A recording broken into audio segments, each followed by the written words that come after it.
Hello again, my name's Gabe Zolna. Well, you've been viewing me for a while. You know that I think Rear Admiral Kirby from the Pentagon, he's one of Obama's bagmen. He carries Obama's water. No different than General Dempsey. Otherwise, neither one of them would be there. What did I hear? Oh, I know.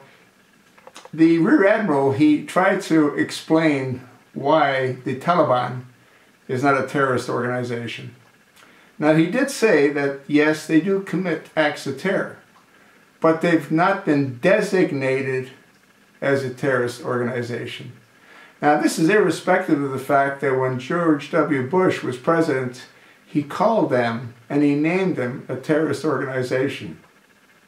But according to Rear Admiral Kirby, the only one that can designate a group a terrorist organization is, guess what? The State Department. Now, the State Department's always been in the bag for Obama. When Hillary Rotten Clinton was head of the State Department, her duty was to go funnel millions of dollars to Hamas in Palestine and to set the Middle East on fire. Why? Well, so they can get rid of the president of Egypt, Mubarak. He was only there for 30 some odd years.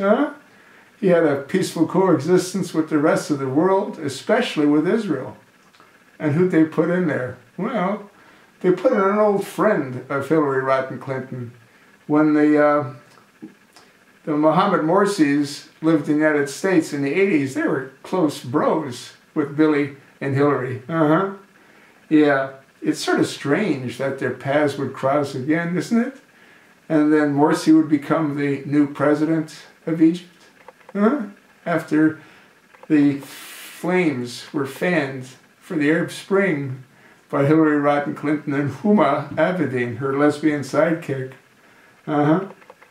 Anyway, so now the problem we have is that irrespective of the fact that George W. Bush deemed the Taliban a terrorist organization, the only way that they can be known as a terrorist organization is if the State Department calls them that.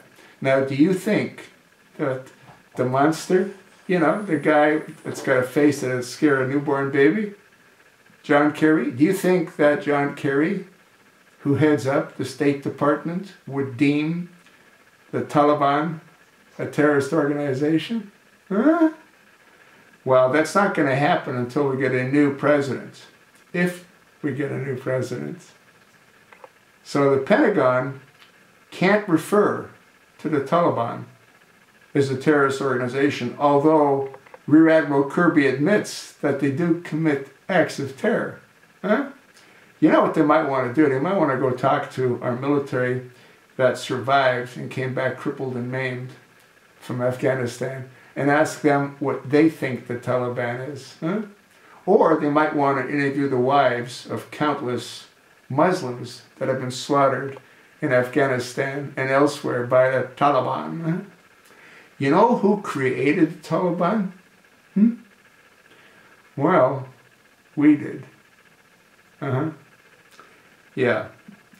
The Taliban didn't even exist before the United States decided to intervene in the war between the Afghans and Russia.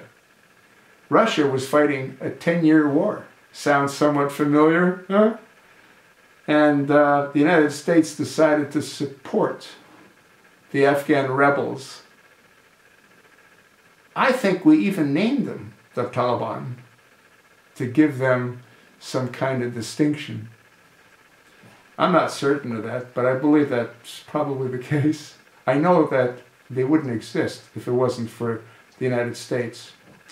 Russia would have conquered cave dwellers, but because the United States shipped them countless Stinger missiles, the Taliban was able to defeat the Russian military.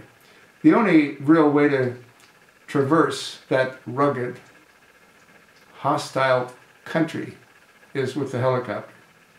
And if you can take the helicopters out of the sky, guess what? They lose and you win. So, It all comes back to the United States. Yeah. We created the Taliban. And irrespective of the fact that George W. Bush named them a terrorist organization, until the State Department names them that, they'll just be known as an armed insurgent group that just happens to kill Americans whenever they have the opportunity to do so. You'd think they'd be more grateful, wouldn't you? I mean, otherwise they'd all be speaking Russian now. It's really insane, folks. Totally insane. And it's not going to get any better as long as this floppy-eared, crack-smoking, fudge-packing homosexual is allowed to remain at 1600 Pennsylvania Avenue. And even then, who knows? You know, if we would have got a guy like Johnny Lanebrain McCain, and we would have been in Third World War a long time ago. Yeah, McCain's a warmonger. He needs to go. Actually, he needed to have gone a long time ago. But that's a different story. So, now that you've been brought up to speed on a little history with the Taliban, what do you think? You think they're a terrorist organization or just an armed insurgency? Huh? Well, that's what Josh Earnest thinks. That's what the chosen one, Barack Hussein Obama, thinks. Personally, I think the whole thing's insane. And once again, you couldn't write a book where anyone would believe half this crap.